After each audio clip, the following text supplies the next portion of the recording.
Hello friends, आप सभी का स्वागत है टेक्निकल आइकॉड यूट्यूब चैनल पे। तो इस वीडियो के अंदर हम देखेंगे स्ट्रिंग क्लास के अंदर एक और फंक्शन के बारे में जिसका नाम है कंपेयर टू फंक्शन। तो एक कंपेयर टू फंक्शन क्या होता है और एक कैसे काम करता है और इसके रिलेटेड हम एक प्रोग्राम भी देखेंगे। तो बिना देरी करते हुए चलिए शुरू करते हैं। एक कंपेयर टू फंक्शन काम क्या करता है, बेसिकली दो स्ट्रिंग्स को कंपेयर करता है। ठीक है, तो पिछले वीडियो के अंदर हमने क्या देखा था कि स्ट्रिंग के अंदर दो फंक्शंस होते हैं जिसका नाम है equals and equals ignore case. तो ये क्या होता है कि दोनों स्ट्रिंग्स को, ये दोनों फंक्शन ऑलमोस्ट सेम ही काम करते थे। दो स्ट्रिंग्स को क्या क्या करते थे, चेक करते थे एक दूसरे से कि ये दोनों अगर सेम है तो क्या रिटर्न करते थे, ट्रू रिटर्न करते थे। अगर फॉल्स है तो क्या रिटर्न करते थे, फॉल्स रिटर्न करते थे। अगर दोनों स्ट्रिंग सेम नहीं है तो बस डिफरेंस इतना था कि इक्वल्स क्या है, केस सेंसिटिव है, और इक्वल्स इग्नोर केस क्या है, नॉन सेंसिटिव है। ठीक है, ये हमने ऑलरेडी देख ली चुका है। तो बस अब ये हम क्या कंपेयर टू जो फंक्शन अभी हम सीखेंगे वो भी थोड़ा सा रिलेटेड इन दोनों फंक्शन के साथ ही है। ठीक है, मतलब वो दोनों फंक्शंस क्या काम करते थे वैसे ही थोड़ा सा ये फंक्शन भी काम करता है। चलिए हम देख लेते हैं। कंपेयर टू क्या है, फंक्शन है जो कि स्ट्रिंग क्लास के अंदर आता है। ठीक है, जावा प्रोग्रामिंग के अंदर। तो अब जब हम कंपेयर टू फंक्शन क्या है, जो ये रिटर्न जीरो करता है। कब रिटर्न जीरो करता है, जब स्ट्रिंग वन है जो कि इक्वल होगा स्ट्रिंग टू से। ठीक है, जब स्ट्रिंग वन इक्वल होगा स्ट्रिंग टू से तब हमें क्या मिलता है, जीरो रिटर्न मिलता है। ठीक है, तो इसी तरह जब हम स्ट्रिंग वन की जो वैल्यू है वो ग्रेटर होगी, ज़्यादा होगी स्ट्रिंग टू से, तो क्या होगा, हमें क्या वैल्यू मिलता है, पॉजिटिव वैल्यू मिलता है। ठीक है, क्या मिलता है, पॉजिटिव मिलता है। जब कोई वैल्यू जो स्ट्रिंग वन है वो ज़्यादा है स्ट्रिंग टू से तो हमें क्या मिलता है, पॉजिटिव मिलता है। तो इसी तरह जब स्ट्रिंग वन है वो कम है स्ट्रिंग टू से, जो स्ट्रिंग वन है वो कम है स्ट्रिंग टू से, तो हमें क्या मिलता है, नेगेटिव वैल्यू मिलता है। ठीक है, जब स्ट्रिंग वन है जो कि कम है स्ट्रिंग टू से तो हमें क्या मिलता है, नेगेटिव वैल्यू मिलता है। ठीक है, तो एग्जाम्पल के लिए हमें एक दो यहाँ पे एग्जाम्पल है, मैंने कुछ यहाँ पे लिखा हुआ, चलिए इसको देख लेते हैं। जब स्ट्रिंग वन की वैल्यू क्या है, अभी यहाँ पे मैंने फिलहाल के लिए मैथमेटिकल में लिखा हुआ है। जब हम कोड को एग्जीक्यूट करेंगे तब हम कैरेक्टर में देखेंगे। ठीक है, कैसे मैं आगे बताऊँगा आपको।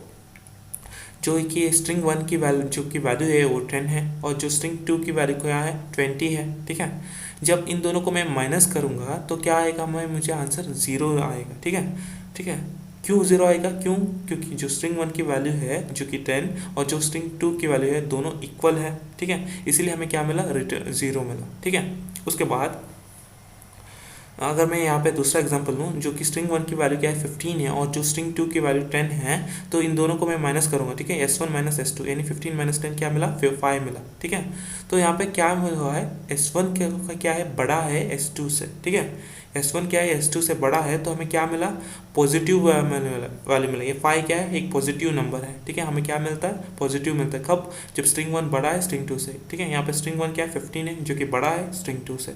ठीक है, यानी 10 वैल्यू से। तो इसी तरह अगर हमने एक और वैल्यू लिया है जो कि स्ट्रिंग वन के अंदर कौन सा वैल्यू 10 है और स्ट्रिंग टू के अंदर क्या है, 15 है। ठीक है, तो अब इन दोनों को सेम S1 माइनस S2 ही करेंगे। 10 माइनस 15 कितना हुआ, -5 हुआ। ठीक है, क्या हमें क्या वैल्यू मिला है, माइनस नेगेटिव में मिला है। ठीक है, क्यों, क्योंकि जब हमें स्ट्रिंग वन की जो वैल्यू है अगर कम है स्ट्रिंग टू से तो हमें क्या मिलेगा, नेगेटिव मिलेगा। ठीक है, तो इसी तरह 10 माइनस 15 कितना हुआ, -5 मिलता है जो कि क्या है, नेगेटिव है। ठीक है, तो मुझे उम्मीद है आपको थोड़ा सा एक समझ आएगा, थोड़ा सा आइडिया आया होगा।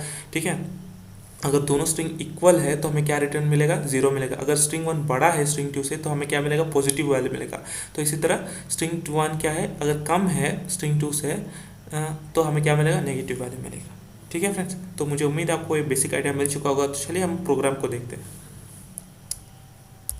हाँ, तो फ्रेंड्स मैंने यहाँ पे प्रोग्राम ऑलरेडी लिख करके रखा है, चलिए इसको देख लेते हैं, उसके बाद एग्जीक्यूट करते हैं। मैंने यहाँ पे स्कैनर नाम का क्लास बनाया है। तो स्कैनर को क्लास को यूज़ करने के लिए हमें यूटिल नाम का एक पैकेज बनाना होगा, उसको मैंने इंपोर्ट किया। ठीक है, यूटिल नाम के पैकेज को मैंने यहाँ पे इंपोर्ट किया है। तो उसके बाद मैंने कंपेयर नाम का एक क्लास बनाया। आप चाहो तो क्लास का नाम कुछ भी दे सकते हो, लेकिन हम कंपेयर टू का फंक्शन यूज़ कर रहे हैं तो इसीलिए मैंने रिलेटेड नाम होने के लिए यहाँ पे मैंने कंपेयर कीवर्ड यूज़ किया है। ठीक है, तो आप चाहो तो क्लास का नाम कुछ भी दे सकते हो। ठीक है, क्लास के अंदर मैंने मेन मेथड बनाया है।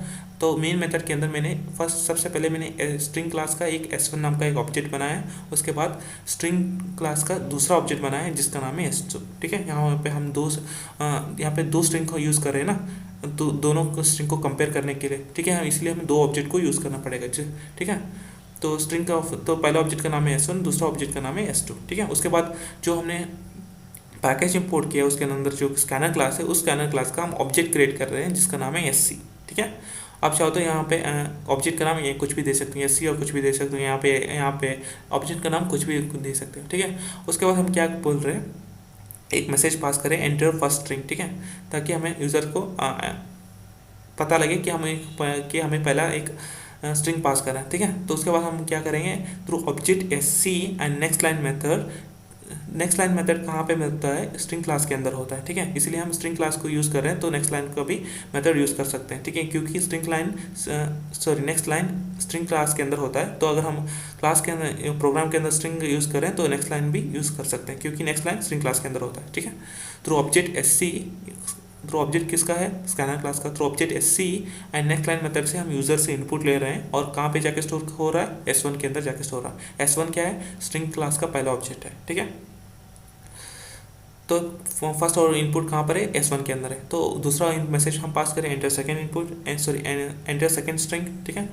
तो उसके बाद हम यूज़र से फिर से इनपुट ले रहे हैं through object S C and next line method से यूज़र से इनपुट ले रहे हैं, कहाँ पे जाके स्टोर होगा, S2 के अंदर जाके स्टोर होगा, ठीक है। तो पहला इनपुट कहाँ पर है, अभी S1 के अंदर है, और दूसरा इनपुट S2 के अंदर है। तो इन दोनों स्ट्रिंग को कंपेयर करना होगा विद कंपेयर टू फंक्शन। कैसे करेंगे, तो यहाँ पे मैंने इफ कंडीशन लगाया S1 dot compare to S2, ठीक है, S1 dot compare to S2 equal to 0 लगाया मैंने, ठीक है।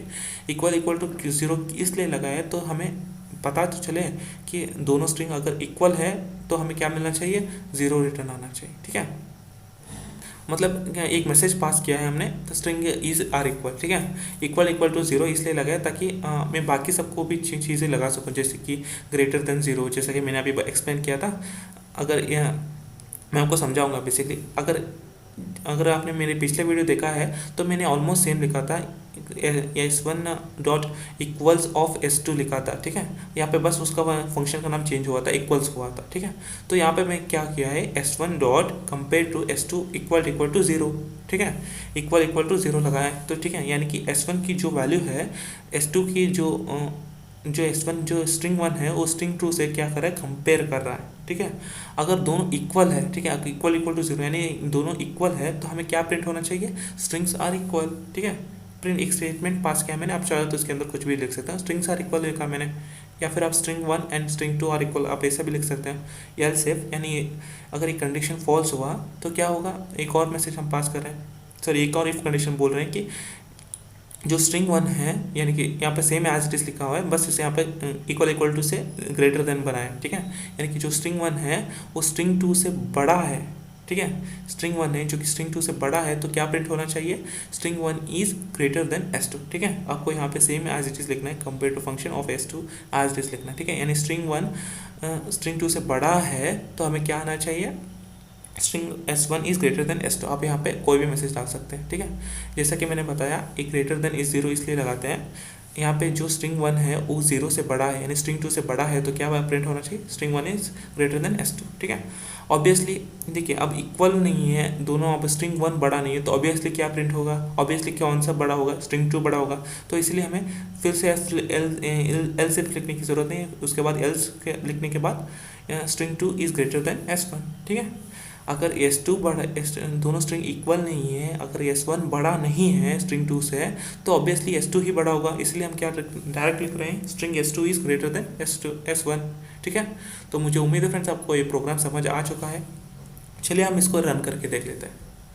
ठीक है फ्रेंड्स, मैंने इसको सेव करते वक्त इसको पाथ सेट किया था, ठीक है। अगर आपने पाथ सेट नहीं किया हो तो आप इसको कहीं पर भी सेव नहीं कर सकते, आप बिन डायरेक्टरी के अंदर ही जाके सेव कर सकते हैं। मैंने पाथ सेट किया हुआ है और उसका वीडियो भी बनाया, तो आप इसको देख लीजिएगा, ताकि आप ये प्रोग्राम, ये फाइल कहीं पर भी आप सेव कर सकते हैं। तो सबसे पहले मैं कमांड प्रॉम्प्ट ओपन करता हूँ। तो मैंने इसको ए डायरेक्टरी के अंदर सेव किया है, और उसके अंदर java2 नाम के फोल्डर के अंदर, और उसके बाद कंपाइल करेंगे इस प्रोग्राम को। मैंने इसका नाम दिया है compare.java। ओके, मैंने यहाँ पे फाइल का नाम थोड़ा सा गलत लिखा।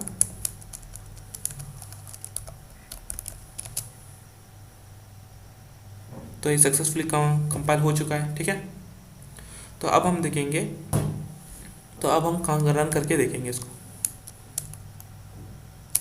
जावा कंपेयर, ठीक है। तो सबसे पहले मैं आपको बता दूं कि ये बेसिकली, तो चलिए सबसे पहले मैं इसको रन करता हूँ, उसके बाद मैं आपको थोड़ा सा एक्सप्लेन करता हूँ ये कैसे होता है कि मैं आपको बताता हूँ। यहाँ पे मैंने सबसे पहले ए लिखा, ठीक है, उसके बाद मैंने फिर से यहाँ पे ए लिखा, ठीक है, दोनों क्या है बेसिकली ए ही है, ठीक है, कैपिटल ए है, capital A, strings are equal है, ठीक है।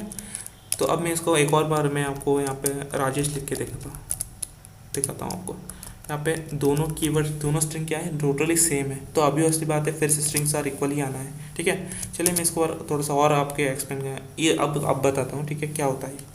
अब मैंने यहाँ पे कैपिटल ए लिखा है, ठीक है, पहला स्ट्रिंग के अंदर मैंने क्या किया है, कैपिटल ए लिखा है। अब मैं यहाँ पे स्मॉल ए लिखा है, तो क्या आना चाहिए बेसिकली, आपके हिसाब से क्या आना चाहिए, तो वो बेसिकली दोनों यही है, तो आप ये सोच रहे हैं स्ट्रिंग्स आर इक्वल ही आना चाहिए, लेकिन नहीं, string 2 is greater than S1 आएगा, ठीक है, string S2 is greater than S1 आएगा, ठीक है। कैसे देखिए, string S2 is greater than S1, ठीक है। तो ये बेसिकली काम कैसे करता है, ये काम करता है आस्की वैल्यू से। आस्की का मतलब है American standard code for information interchange, ठीक है, आस्की वैल्यू से ये रन करता है, ठीक है। और जो कैपिटल ए की जो आस्की वैल्यू है वो होती है 65, ठीक है, और जो स्मॉल ए की जो आस्की वैल्यू होती है 97, जो कि 97 क्या है, जो कि बड़ा है 65 से, तो ऑब्वियसली क्या होगा, स्ट्रिंग 2 क्या होगा, string 2 is greater than S1, इसलिए ऐसा होगा, ठीक है। चलिए इसको फिर से रन करते हैं। अब मैं क्या करूँगा, अभी S2 तो ग्रेटर हो चुका, अब S1 बड़ा करके देखते हैं, ठीक है। S1 के लिए मैं यहाँ पे स्मॉल एम पास करता हूँ और यहाँ पे कैपिटल एम पास करता हूँ, ठीक है। अब ऑब्वियसली बात है, जो स्मॉल अल्फ़ाबेट्स की वैल्यू होती है वो बड़ा होती है, जो कि कंपेयर टू जो लोअर केस अल्फ़ाबेट से होती है, उसकी जो आस्की वैल्यू वो बड़ा होती है compare to upper case alphabets की, ठीक है, अपर केस अल्फ़ाबेट्स की वैल्यू से, ठीक है। तो स्मॉल एम की जो वैल्यू होती है वो होती है 109, और जो बड़ा एम की जो अपर केस एम है ना, उसको जो वैल्यू होती है 77, ठीक है।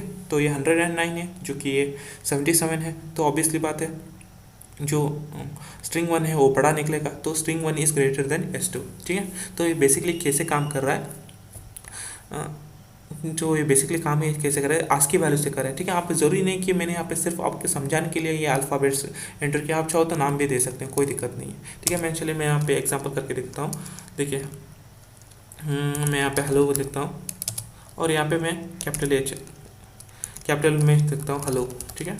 तो ऑब्वियसली क्या है, यहाँ पे क्या है, स्मॉल लेटर्स के, जैसे कि मैंने बताया कि स्मॉल लेटर्स क्या है, जो कि स्मॉल अल्फ़ाबेट्स क्या है, स्मॉल कैरेक्टर्स, वो नंबर्स कहाँ से शुरू होते हैं, 97 से शुरू होता है, और अपर केस कहाँ से शुरू होता है, 65 से शुरू होता है, तो ऑब्वियसली बात है string 1 is greater than string 2, ठीक है। आप ऐसा भी दे सकते हो, ये आपकी मर्ज़ी है, कुछ भी दे सकते हो, ठीक है। यहाँ पे मैं फिर से हेलो लिखता हूँ, यहाँ पे कैपिटल में है, ठीक है। तो अब में क्या होता है, स्मॉल लेटर लिखता हूँ पहले, उसके बाद अपर केस लिखता हूँ, ठीक है।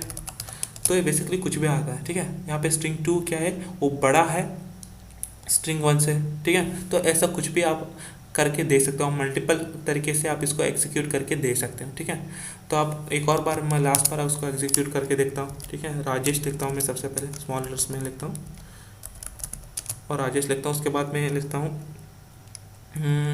युवराज। क्यों, क्योंकि आर से की वैल्यू से ज़्यादा कौन सा पड़ा है, वाई है, ठीक है। भले ही लोअर केस ही हैं, लेकिन लोअर केस के अंदर कौन सा ज़्यादा वैल्यू मायने रखता है, आस्की के अंदर वाई ज़्यादा मायने रखता है ना। तो इसलिए क्या सबसे पहला है S2 क्या है, ग्रेटर हुआ, ठीक है, string S2 is greater than S1 हुआ। तो मुझे उम्मीद है फ्रेंड्स आपको ये सब कुछ समझ आ चुका होगा कंपेरेटिव फंक्शन के बारे में। अगर कुछ भी डाउट हो तो कमेंट सेक्शन आप ही के लिए खुला है, तो कमेंट करिएगा, मैं आपको रिप्लाई जरूर कर दूँगा। इस वीडियो को लाइक एंड चैनल को सब्सक्राइब एंड बेल आइकन भी जरूर दबाएगा। मिलते हैं अगले वीडियो में, till then take care, bye bye.